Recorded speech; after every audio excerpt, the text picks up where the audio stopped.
The sun had barely begun its descent behind the rugged Montana mountains, casting long shadows over the small town of Lincoln Hollow. It was the kind of place where everyone knew your name, where neighbors still stopped to chat on porches, and where the American flag waved proudly over every storefront. But lately, something had changed. Fear had settled in, creeping into the corners of every conversation, hanging thick in the air like an oncoming storm. The Black Reapers had seen to that. For months, the notorious motorcycle gang had claimed Lincoln Hollow as their own. They rolled through town like a conquering army, their engines rumbling down Main Street, shaking the windows of mom-and-pop shops. They demanded protection money from business owners, bullied the sheriff's department into silence, and reminded anyone who dared resist that they were in charge. The town had become a place of whispered warnings and locked doors after sundown. But Eleanor "Ellie" Walker wasn't one for whispers. At 65, Ellie had lived a life most couldn't imagine. A veteran, a leader, a woman who had seen, wore firsthand, and knew what real courage looked like. Every morning, without fail, she raised the American flag outside her hardware store. It was her ritual, her quiet act of defiance, a reminder of everything she and her brothers in arms had fought for. And that's why, when the Black Reapers came that evening, laughing, taunting, their leader grinning as he struck a match and set fire to that flag, Ellie didn't look away. She stood there still and silent as the flames licked at the fabric, consuming the stars and stripes in front of the gathered townspeople. The gang's leader, a man called Vincent "Viper" Rains, turned to the crowd smirking as he flicked the burnt remnants to the ground. "This town belongs to us now," he sneered, "and there ain't a damn thing any of you can do about it." Ellie exhaled slowly, her eyes steady, her hands curling into fists at her sides. He had no idea what he had just started. What would you have done in Ellie's place? Stand down or fight back? Comment below and let's discuss. And if you love stories of resilience and justice, don't forget to like and subscribe for more. Ellie didn't move as the last embers of the burned flag drifted into the evening breeze. She didn't yell. She didn't plead. She simply turned on her heel, walked into her hardware store, and locked the door behind her. The Reapers had made their statement. Now it was time for her to make hers. She reached for the old landline phone behind the counter, her fingers moving with a quiet purpose. The number was one she hadn't dialed in years, but she still knew it by heart. As she listened to the first ring, her eyes drifted to the framed photo on the wall. A younger version of herself, standing in a dusty, war-torn desert, arms slung around a group of battle-weary soldiers. Gulf War, 1991. A time when every day was a fight for survival, when the men she patched up were more than just fellow soldiers. They were family. The second ring. Ellie could still hear the shouts of combat medics calling for supplies, the distant rumble of explosions. She could feel the weight of another soldier's life in her hands, the raw determination that kept her moving when everything around her was falling apart. The third ring. Then, a gruff voice. "This is Callahan." Ellie closed her eyes for a moment. "Eric, it's Walker." A beat of silence, then a slow exhale. "Well, I'll be damned. How long's it been, Ellie?" "Too long." She took a deep breath. "I need you to rally." "The boys." The voice on the other end sharpened. "What's going on?" Ellie's grip on the receiver tightened. "I've got a problem here in Lincoln Hollow. A gang. They think they own this town. They burned my flag tonight." Another pause.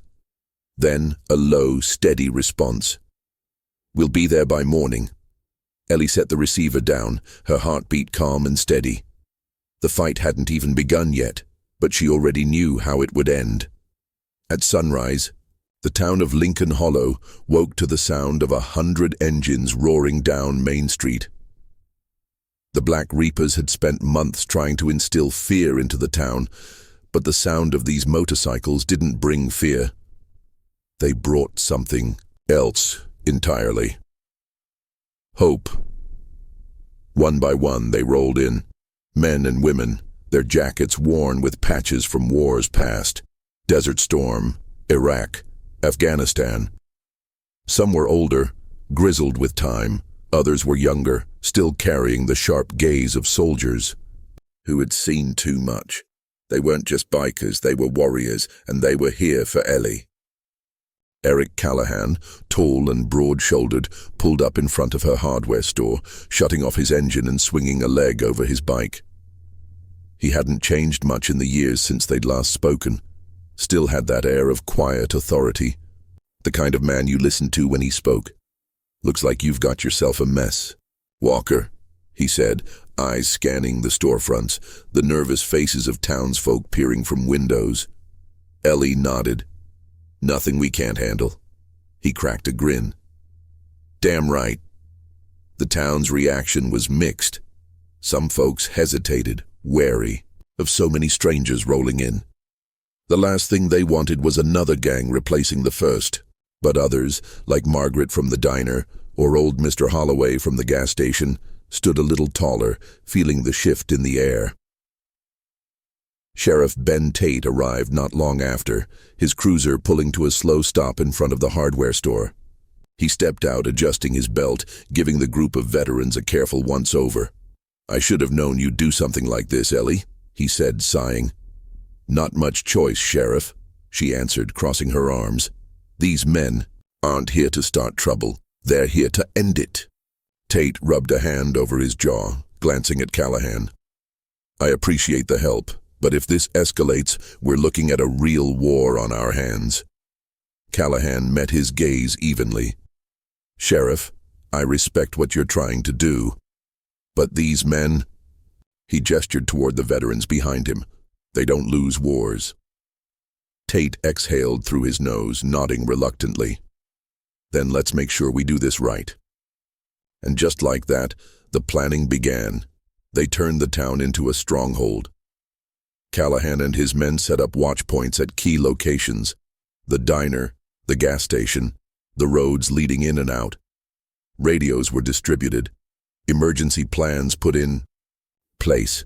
Groups rotated shifts, ensuring that no corner of Lincoln Hollow went unwatched. Ellie oversaw much of it from her shop, turning her store into an impromptu command center. She wasn't just a figurehead, she was in the thick of it, organizing supplies, marking out tactical positions, making sure every detail was covered. By nightfall, Lincoln Hollow wasn't just a small town anymore. It was a fortress, and the Black Reapers. They had no idea what was coming. The sun had barely set when the sound of engines rolled into town, but this time, it wasn't the reassuring hum of Callahan's veterans, it was the Black Reapers. They came in force, their bikes rumbling like an oncoming storm, headlights slicing through the darkness as they lined up along Main Street. At the front, Jesse Crow Lawson dismounted first. He was lean, wiry, with sharp eyes that never stopped moving, always calculating. A long scar ran from his temple down to his jaw, a reminder of the fights he'd clawed his way through to earn his position. He stood in the middle of the street, rolling his shoulders like a predator sizing up his next kill. The town was quiet, but not in fear. This time Lincoln Hollow was watching. Veterans stood stationed along the sidewalks, calm, unwavering, their boots planted firm. Ellie Walker stood at the forefront, her arms crossed, unmoved by the gang's theatrical entrance. Callahan and his men flanked her, their presence unshaken. Jesse let out a low chuckle, shaking his head. "Well, well, looks like we got ourselves a little welcome committee." He turned, grinning at his men. "Ain't that nice, boys?" They even rolled out the red carpet. His second-in-command, a hulking man called Riker, cracked his knuckles. "A bunch of old war dogs," he sneered. "Bet they can barely hold up their own weight." Jesse turned back to Ellie, his grin widening. I gotta say, lady, you got guts, I'll give you that. But here's the thing, you're playing in a game you don't understand. This town, it's ours, has been for months, and all this? He gestured toward the veterans. This little display ain't gonna change that. Ellie tilted her head slightly, her expression unreadable. Then she spoke, her voice steady, quiet, but edged with iron. This town doesn't belong to fear anymore. The words cut through the night like a knife. Jesse's grin faltered for half a second before he masked it with a laugh. That's so. He took a slow step forward. And what are you gonna do if we decide to take it back? Callahan finally stepped in, his broad frame casting a long shadow. Then you're in for a long night, son. The way he said it, calm and even, sent a ripple of unease through the gang. Jesse's smile twitched, the arrogance in his posture straining. Then, like a struck match, the tension ignited. One of the Reapers stepped forward, shoving a veteran. Move, old man. Before the biker's hand even pulled back, the veteran, a former Marine, moved with lightning speed, twisting the biker's wrist and bringing him to his knees in one swift motion. That was all it took. The Reapers lunged, fists flying, looking to dominate through brute force. But they weren't facing barroom brawlers or untrained townsfolk anymore. They were facing men who had fought in war zones, who had spent years mastering discipline, coordination, and the art of controlled violence. The veterans didn't fight like thugs. They fought like soldiers. One by one, the bikers were taken down, disarmed, immobilized, outmaneuvered. Every swing they threw was countered with precision. Where they used chaos, the veterans used order. Jesse stepped back, eyes narrowing as he realized what was happening. He wasn't used to this. His gang had ruled through fear, through intimidation. But none of that worked against men who had already faced the worst the world had to offer. Then, something he didn't expect. From behind the veterans, a figure stepped forward. It was a younger man, maybe late 20s, his leather jacket missing the black Reaper's patch it once had. His name was Danny Rivers, a kid who had once run with Jesse's crew, but now he stood on the side of the veterans. Danny stared at Jesse, his expression hard. You always told us strength was about making people fear you, he said. But I learned something else. Strength isn't about fear, it's about standing for something real. Jesse scoffed. That right? Danny nodded. Yeah, and that's why I walked away from you. He glanced at Ellie. And why I'm standing. Here now. Jesse's jaw clenched. His grip tightened on the knife at his belt, but he hesitated. For the first time, it wasn't his gang standing tall. It was the town. The fight was over before it could truly begin. Humiliated, Jesse took a step back, glancing at his men. Most of them were groaning on the ground, still recovering from the quick, efficient takedown they had just suffered. He turned to Ellie, and for the first time, his voice carried real anger. This ain't over, he spat. You just made the biggest mistake of your life. Ellie didn't blink. So did you. Jesse turned, motioning for his men to retreat. The Black Reapers mounted their bikes, revving their engines, fury simmering beneath their bruises and battered pride. As they sped out of town, Callahan exhaled, rolling his shoulders. They'll be back. Ellie nodded. I know. Danny stepped forward, his gaze serious. And when they come, they won't just be looking to scare us. They'll bring everything they've got. Ellie glanced at the veterans around her, then at the townfolk who had watched the entire event unfold. We'll be ready, she said, and for the first time in a long time, Lincoln Hollow wasn't afraid. The news spread like wildfire. Jesse Crow Lawson and his battered Black Reapers hadn't just left Lincoln Hollow to lick their wounds. They were rallying reinforcements. Word had it that they were calling in favors from allied gangs in neighboring counties, men just as ruthless, just as violent. They weren't coming back for a skirmish. This time they were coming for war. Ellie Walker stood at the center of town, watching as the sun dipped below the mountains, painting the sky in deep shades of crimson. She had seen battles before, real ones, the kind that left scars deeper than skin. And she knew, without a doubt, that Lincoln Hollow's biggest fight was just over the horizon. She turned to Callahan. "They'll come at night. That's when men like them feel the strongest," Callahan nodded.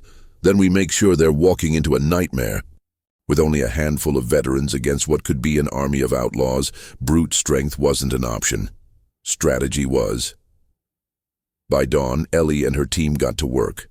Veterans ran drills, teaching townspeople how to defend themselves, not to fight like warriors, but to stand like survivors. Farmers, shopkeepers, mechanics, people who had never thrown a punch in their lives, learned how to hold a defensive line, how to move as a unit, how to hold their ground when the wolves came knocking. Sheriff Ben Tate, once outmatched, now had a plan. His officers were few, but with the veterans' guidance, they became something more. A force ready to protect, instead of just clean up after the damage. "You think they'll really stand up when the time comes?" Tate asked Ellie one evening, as they went over the town's defenses.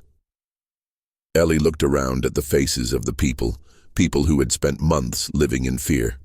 But now there was something different in their eyes. "They already are," she said. It started the way all storms do, with silence. The town lay still, Main Street deserted. The only movement, the gentle sway of the American flag outside Ellie's hardware store. The veterans had told the townsfolk to stay indoors, lock their doors, and stay low. Lincoln Hollow wasn't meeting violence with violence. They were meeting it with something worse for men like the Reapers, discipline. And then the engines came, not just a few, but dozens. A rolling thunder of motorcycles and blacked-out SUVs flooding the streets. This wasn't just a gang, it was an invasion. Jesse Lawson led the charge, but this time he wasn't smirking. His eyes burned with something more than just anger. This was about power, about saving face. "Find 'em," he barked, stepping off his bike. "Find the old woman. Find her war buddies. Burn this damn town to the ground if you have to." But Lincoln Hollow wasn't just waiting. It was ready. The Reapers and their allies spread through the town, kicking in doors, looking for easy prey. But every move they made, every turn they took, they found nothing but empty streets. And then, one by one, the traps sprung. At the south end of town, an alleyway funneled a group of gang members into what they thought was an open road, only to find themselves cornered by barricades. As they turned to retreat, veterans emerged from the shadows, disarming them with quick, brutal efficiency.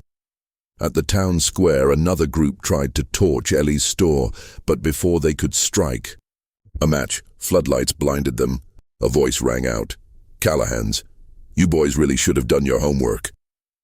A second later, a barrage of non-lethal traps, tear gas canisters and smoke bombs sent them scattering. The moment they stumbled into the open, veterans descended, subduing them before they even knew what hit them. Everywhere the gang turned, they weren't the hunters anymore. They were the hunted. Lawson, however, wasn't going down easy. From his SUV, he pulled something new, military-grade weapons, assault rifles, body armor, gear meant for real warfare. But Ellie had been ready for that too, from atop a rooftop. She signaled to Tate and his officers, who had been lying in wait. The moment Jesse's men tried to raise their weapons, floodlights flashed from every angle. "Drop 'em!" Tate's voice roared through a bullhorn. Some gang members hesitated, but others weren't so smart. One fired off a shot, only to have a trained veteran take him down in an instant. The rest got the message. Weapons clattered to the ground. Was over. And then came the final nail in the coffin. Just as Jesse was about to make a run for it, a convoy of unmarked SUVs and blacked-out helicopters stormed into town. The FBI. For months, the feds had been gathering intel on the Reapers and their allies, waiting for the right moment to strike. Ellie's stand had given them everything they needed. Agents swarmed the streets, securing the gang members, reading them their rights. Jesse Lawson, beaten, humiliated and cuffed, was the last to be dragged into a waiting vehicle. As he passed Ellie, he sneered, "You think this town's safe now? You think this changes anything?" Ellie didn't even blink. She just watched him get shoved into the car. "Yeah," she said, "I do." By sunrise, Lincoln Hollow stood victorious. People emerged from their homes, stepping onto streets that, for the first time in months, weren't claimed by fear. The veterans, exhausted but proud, stood watch as Tate's officers processed the remaining criminals. FBI agents packed up evidence, locking down what was left of the Black Reapers. Margaret from the diner was the first to step forward, then Thomas from the mechanic shop, then Beth, the town librarian. One by one, the people of Lincoln Hollow came together, standing shoulder to shoulder, and then, from the center of town, Ellie walked forward. Without a word, she reached for the ropes of the flagpole outside her shop, and she raised the American flag. The wind caught it, sending the stars and stripes soaring high above Lincoln Hollow. This town had been reclaimed, not by weapons, not by fear, but by something stronger, by its people, by those who refused to let darkness win. And as Ellie stood beneath the flag, watching it wave proudly in the morning sun, she knew one thing for certain. Lincoln Hollow wasn't just a town anymore. It was a symbol. As the first light of dawn crept over Lincoln Hollow, the battle was over. The Black Reapers were either in handcuffs or long gone, their power shattered. What once felt like an unstoppable force of terror had been reduced to a memory, a cautionary tale about the dangers of underestimating the will of a united people. Sheriff Ben Tate stood in the center of town, overseeing the last of the arrests. Federal agents worked alongside his deputies, cataloging weapons, securing evidence, and preparing transport for the gang members who wouldn't see freedom again anytime soon. But for the people of Lincoln Hollow, this wasn't just about law enforcement taking out criminals. It was about taking back their town. With the streets now safe, the people of Lincoln Hollow stepped outside. Some picked up fallen debris, others righted overturned furniture and broken shop signs. Margaret from the diner arrived with hot coffee and breakfast for the exhausted veterans, while Thomas the mechanic set about repairing the bullet-ridden storefronts. Despite the battle scars, there was something in the air that hadn't been felt in a long time. Hope, Ellie Walker, stood in front of her hardware store, her hands wrapped around the rope of a brand-new flagpole. The old one had been destroyed when the Black Reapers torched her flag days earlier. Now it was time to raise something new. She pulled the rope, her movement steady, deliberate. As the fresh American flag climbed higher, the people of Lincoln Hollow gathered around, watching in silence. This flag wasn't just hers anymore. It belonged to them all. It stood for their resilience, their unity, their refusal to live in fear as... The flag caught the morning wind and unfurled against the clear blue sky. A slow, steady applause grew from the crowd. The battle had been won, but Ellie knew that victory wasn't just about driving out the Black Reapers.